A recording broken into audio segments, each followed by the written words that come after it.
Thaina mamangayda yamna sauraba ningthau panba lebak ama leirame.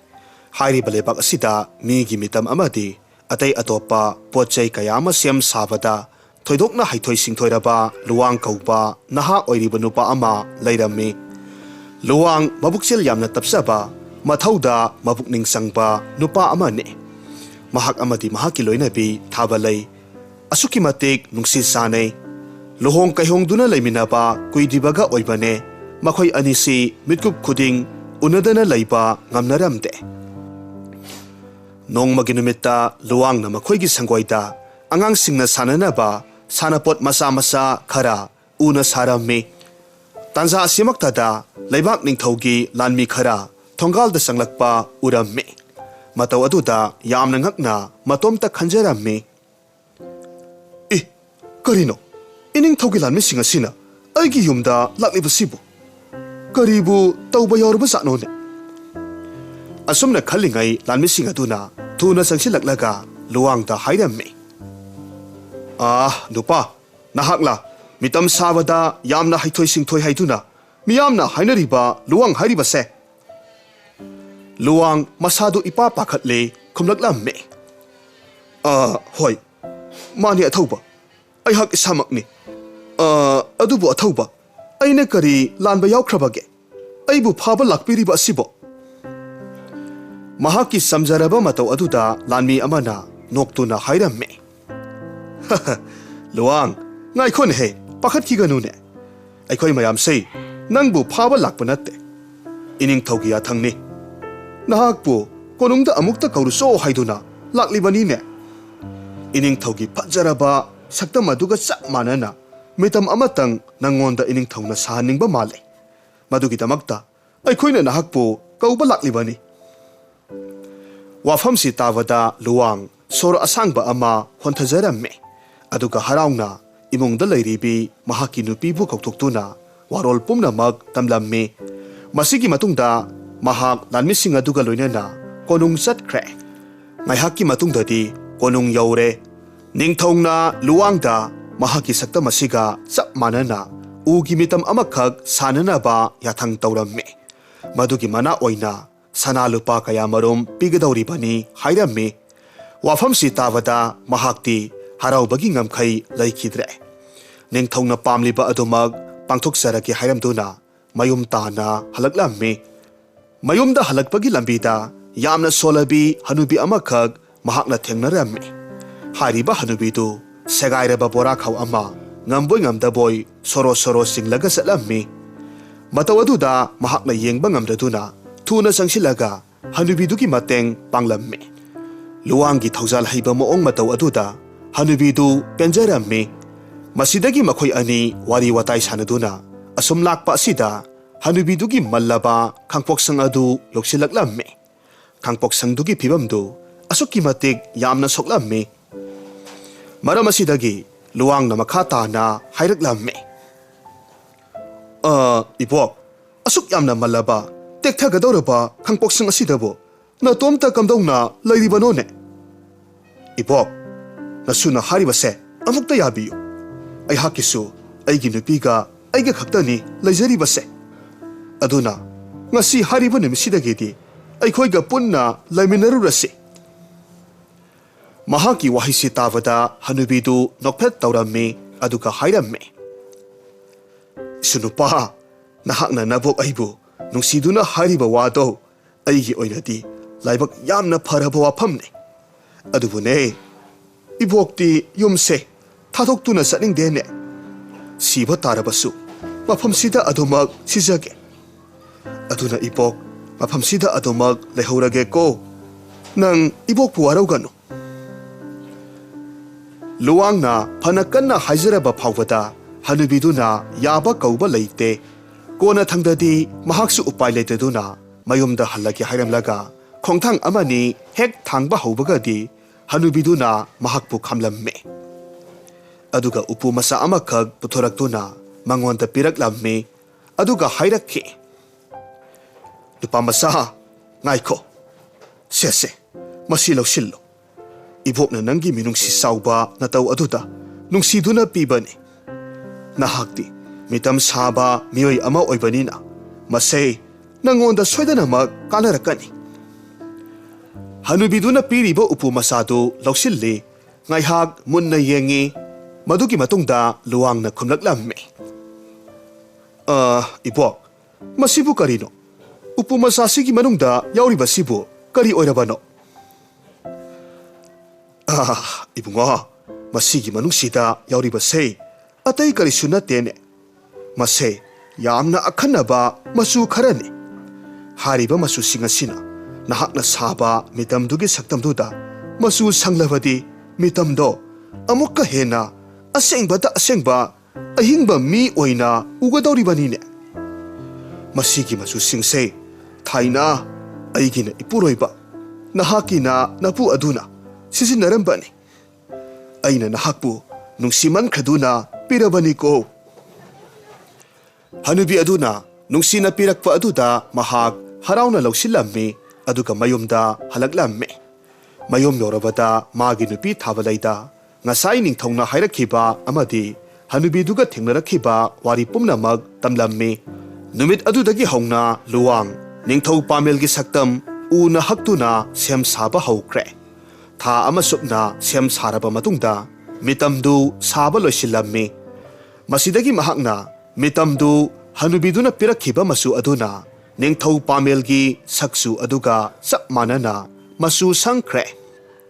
Adumna tauraba aduda una saba mitam adu asengba makki hingduna leiba miyoiba amaga sap manarammi. Madu ubada luwang amadi thabalay haraubana loikre. Mathangi numitta luwangna mitamdu sagol gari amada hapkatladuna konung tamna puraklammi aduga ningthauda katlammi. Ningthongna mahak masamaki mitamdu uba matamda asengba makki hingduna leiba miyoy ama manbana mahak makoktagi makhong phauba tu sungkhiba khanghaude. Amuksu mahaki mathamoida harauba phaurammi. Masidagi haikibagi matung inna ningthau pamelna sanalupa kaya marum luwangda piraklammi. Sanalupa mayamdu puraduna harauna anaupa asa amaga loinana mahaki nupiga nungaina hinglagani khanduna luwang mayumda halaklammi. Adubu onthokpa thodok ama thoklaredo. Mahaki nupidi mahakna mayumda halakpa matamda masak khangdaba miyoy kharana halamduna laimaida siduna taramle. Hena ngakliba wafam amana thabalaygi phajaraba sanglaba samlangdu itentena kaktuna mihatpa singaduna pukhirammi. Makhoina kari maramgidamak thabalaygi phajaraba samlangdu kaktuna pukribano haibadi mahakna khanglamde. Aduga makhoigi lebak adugi oinadi masam khwaidagi phaba nupi hairagadi mahaki nupi thabalayni. Thabalaybu kanana karigidamak hatpiramlibano haina ningthauda thigatpiyu haiduna mahakna wakatlammi. Ningthaunasu mahaki ngamjabi thakta mihatpadubu puthoknanaba kanna hotnarammi. Adubu laibak thibana mihatpadudi puthokpa ngamkhidre. Luwangdi mahaki nungsijarabi nupi aduna laikhidaba aduda angaubaga pangkhak oiraklammi. Sugani sagani thakani haiba phauba kaukre. Matam supada matomta masi khudingi ungdunata laikre. Mahaki matawasida khullaikagi miyamna nungaitaba phaurammi. Adubu kanagomba amatana mahaki manakta sangsinduna mahaki pukningbu thaugatpibadi tauramde. Adubu makhoigi khungi lusingba oiriba laibak ningthaugisu phamnaiba ama oiriba khaba khaktangdi luwangi manakta toina laklammi. Mahaki awabada saruk yarammi. Nongmasu khabana luwangda hairammi. Inaw luwang nahangna isan thabalaybu kayamuk yamna nungsijabagi haibado aikhoisu khangine. Adubu mahakti haujik laikhidrabani. Aduna laikhidraba mahakki wakhalda nangna adumna ngausatnaduna lairabadi nangi tungi sanglaba pusidi karam tawni. Aduna iyambana haribasini ko nahak wakhal phathaba tammu. Khabagi wahi aduna luwangi thamoida ngasidi asa ama lakpagum tauraklammi. Numit adudagi mahak mahausagum suba nomba hauraklammi. Aduga yamna ngakpa wakhalon amasu mahaki wakhalda phauraklammi. Hariba numitudagi hauna mahakna phau lokpa loikraba charu kaya marum khomjillammi aduga mahaki laikhidrabi nupi thabalegi saktamga chap manana mitam amakhak sananaba thaurang tawramme mahakna asumna tawribasi khul leikagi miyamnadi karisu khangjaba natte mataw asum tawna numit adudagi tha ama sangna mahakna thabalegi mitamdu saraba matungda loisilaklamme mitam adu mapung phana saba hek loibaga mamangi matamda hanubiduna pirakhiba masu mayam singadugi matengna thabalegi saktam aduga chap manana mitam adu masu sanglammi adumna tawrabaduda charuna saba mitamdu thabaleiga chap manakhre masida sunatana luwangna mahaki laikhidrabi nupi aduna makhoi anigi luhongbada setkhiba phizol dusu charuna saba mitam aduda sesin birami maduna mitamdu amukka hena thabalei malaklamme asum tawna numitudagi luwangna mahaki laikhidrabi nupi adumakni haina charuna saba mitam adubu khalamme mahakna chatpa mafam khudingmakta mitam adu puraga chatlamme aduga mitam aduda mahakna thabalei haina nungsina kauramme mahaki maong mataw amadi charugi mitamdu uruba mipum khudingmakti akiba phawramme laikai miyamna luwangbu hanadi yamna nungsirambani adubo handak mahakna tawrakliba maong mataw asina haujikti leibak miyamna luwangbu yamna kiba phawramme masi khudingda luwang amadi charuna saba thabalegi mitam adugi maramda wari sanarami adubu lusingba khabana miyamna hainari badugi maramda kidanaba pakhatanaba hairamme mahakna tawribasi luwangbu nungsiduna mahaki misangda lepiduna tawbadi natte mahakna lusingduna leiriba khullaikai ama oibana adugumba maram amagidamak wathok lanthok ama thokhanba pamdabadagi tawba oiramme matamdi asum haukibana luwang hoigi leibak adugi jagoi isei sangdamnabagi kumhai amakhak pangthoraklammi kumhaido yengba thorakpa matamda luwangna mahaki charuna saba nupidu puraga laklamme leibak miyamdi matawdu ubada kinaramme thaidok-thaidokduna lainabasu yawramme thauram mafam aduda leibaktugi isei yamna sakpa haiba themba kawba nupa amana isei saklamme aduga mahaki masal nupi laijana jagoi saramme asomna leibak miyamna mabung masal anigi fajaraba jagoi iseidu yangnaramme matamasida luwangna mahaki sarugi mitamdu miyam marakta pusinduna kumhai yangnanaba honarakpa matamdadi mi yamna chinmankhiba oibana mitamdu mahaki makhutagi nathokkhiramme mafamdu miga yamna chinbane kumhai yangliba miyam aduna mitamdu nesinduna machet masida khara segaiba hauraklammi matamaduda luwangna chensinduna mitamdu khungetnaba yamna kanna hotnai mahakna adumna tawrakpa aduda tilamliba miyam aduna mitamdubu urakpadagi makhoidi kiman khaduna kaiduna senaba haurakki tawriba matawasida thembadi makhoigi thauramdu luwangna thugai haiduna yamna saurammi aduna mitkup amata khanthaba tawdana mahaki thang adu satoklaga charuna saba mitamdu makak kakhatkre masidagi saubana mai horaba luwangna thembagi manakta changsilaktuna makhoi ani yamna sathina phunnarammi lusingba khabana matang asida matam sana lakpadagi makhoi anibu khamdoklamme thoina asok apandi nanghauramde luwangna yamna sauna thembada hairamme hai themba karino nahangna tawribase aigi thabalaina nangwanda kari akaiba tawkhre nangi sei sakpham thokpa adumak sakye haidraga karigi adumna tawribano themba sauna khumlaklamme kari nahakna aigi kumai mafam sida changsilaktuna miyam tiliba pumnamak tankhaiba natra aduga karigi nahakna hojikta nara laitaba saribano masigi charuna saba mitam sina maram oiraga aigi thorom sibu nahakna thugaibani natte masibu nangi nupi asibaduro nahakna thabalai kaina haribadubo nangbu angauba miro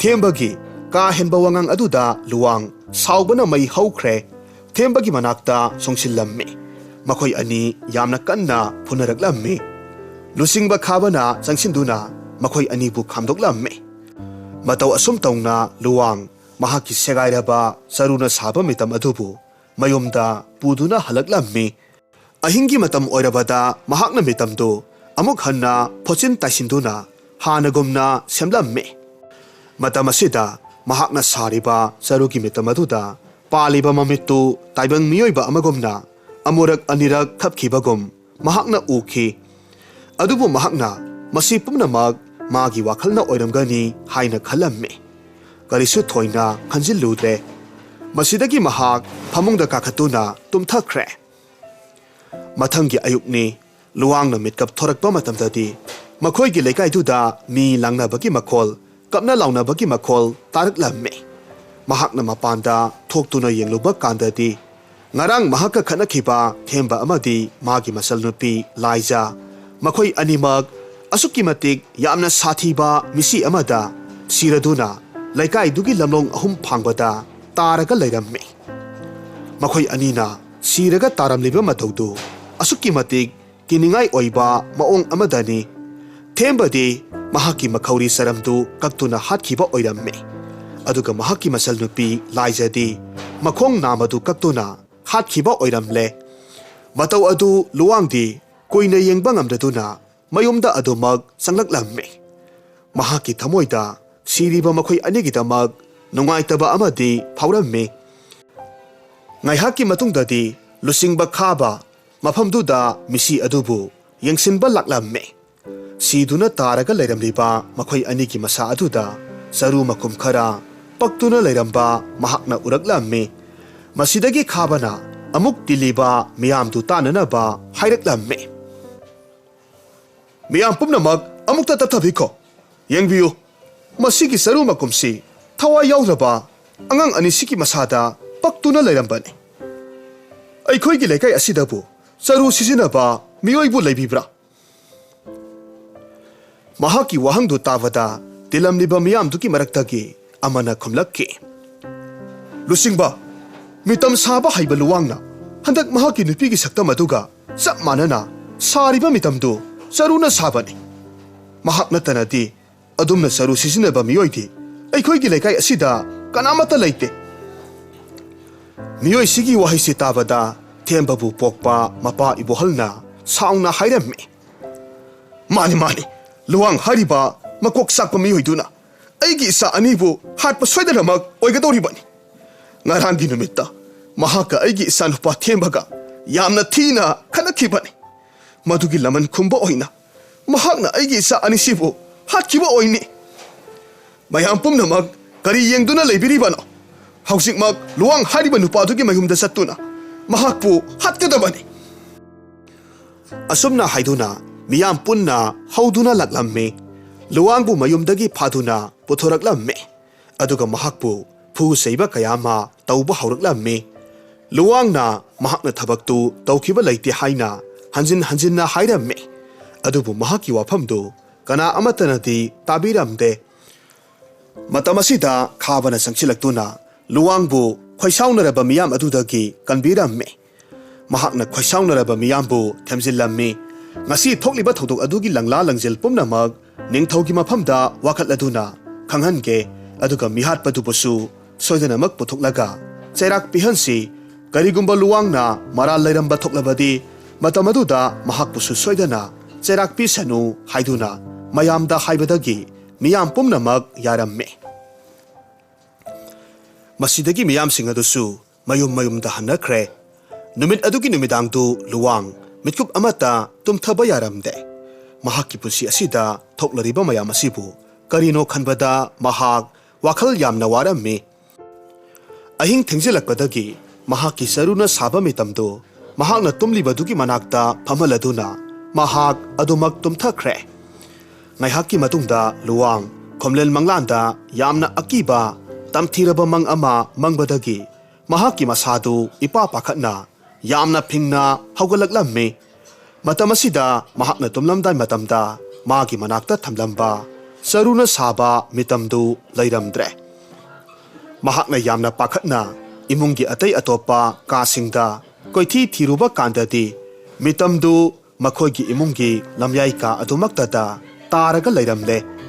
Tauriba mataw asida luwang mahak haujikti tasengna akiba phauramme. Matam adumakti nongsu khara khara nganthorakpa matamni. Hariba matam asida makhoi gi lekai aduda mi kaya marumna law khongnabagi makhol kaya tarakpadagi mahak mapanda thoraklamme. Mahakna mapanda thorakpa matamdadi ngarang themba amadi laija makhoi anina siraga taduna leiramba mafam adumaktada thembagi mapa adusu yamna misi sadhana siraga leiramle. Khundugi leikai miyam adunadi masi pumnamak luwangna tauribani haiduna khalamme. Aduna leikai miyam haunaduna luwangbu halasi haiduna warep nakre. Wafamsi luwangna suloinamak nakan amadagi lumduna tahauramme. Matamasida lusingba khaba laktuna lumlaga leiriba luwangi makhut pairaduna yamna thuna luwangi imungda pusilaglamme. Aduga thongi pauron chena lonsinkre. Masidagi khabana amuk hairamme. Luwang nahak mafamse thadhoktuna yamna thuna chatkro.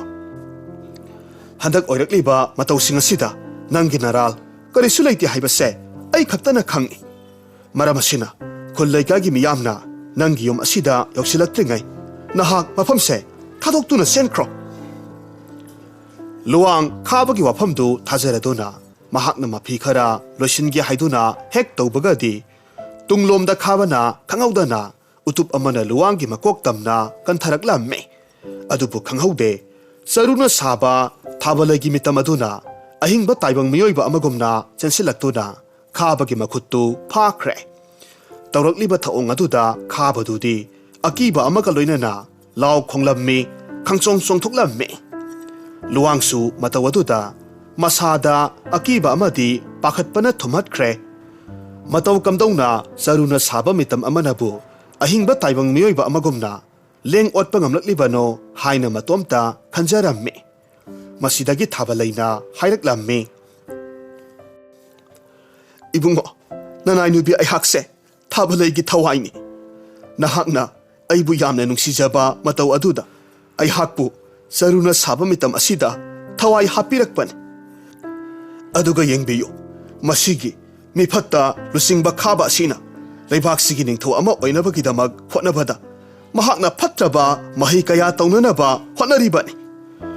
Mahaisi taunanaba hotnabada mahakna mara leijadaba thawai kaya amabu lobikre. Aduga aihak isamakpusu masigi mifatta asina hatpikhibani. Aduga themba laija amadi mahaki mapabung adubusu mahakna hatpani. Aduga masi pumbagi maral aduna nangonda thangjinaba hotnaribani. Mahakna yamna tamthiba mahaisibu hek toksinkrabada aikhoigi lebakse mahakna khudum chankhiduna yamna tamthiraba lebak ama oiraganido.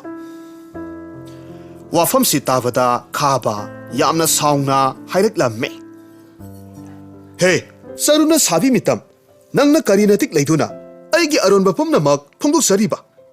Nahakse sumnatangi CHARUNA SABA mitamni haibasi khangdabra. Nang aina hojikmak macet setoktuna hatpasu ngamme. Asomna haiduna yamna thuna sangsinkhiduna thabalaibu hatnanaba hotnaraklamme. Laibakna pharibadi makhoina ngasaidagi ngangnariba pumnamak leikai miyam adunasu luwangi yumgi mapandagi loinamak taduna leiramle. Aduna makhoi mayamna thuna sangsilaktuna khababu pharamme. Aduga ningthogi manakta puraklamme. Thokiba wari pumnamak ningthauda liduna khanghallamme. Matungda ningthongna khababu sibagi sairak pikhe. Aduga mahaki pham adubuna luwangda oina sinaramme. Mataw asum tawduna luwang haujikti makhoigi lekai adugi lusingba amadi ningthogi asanba manai oiduna nungaina pankhe. Aduga mahaki CHARUNA SABA mitam adubusu leikai miyamna thabalai masamakni khankhiduna yamna nungsi sanana hingminnakhe. Warisi nungaibiragadi like tawbiramu comment tawbiramu amadi channel asida nauna sangbirakko oiragadi subscribe tawbiramu.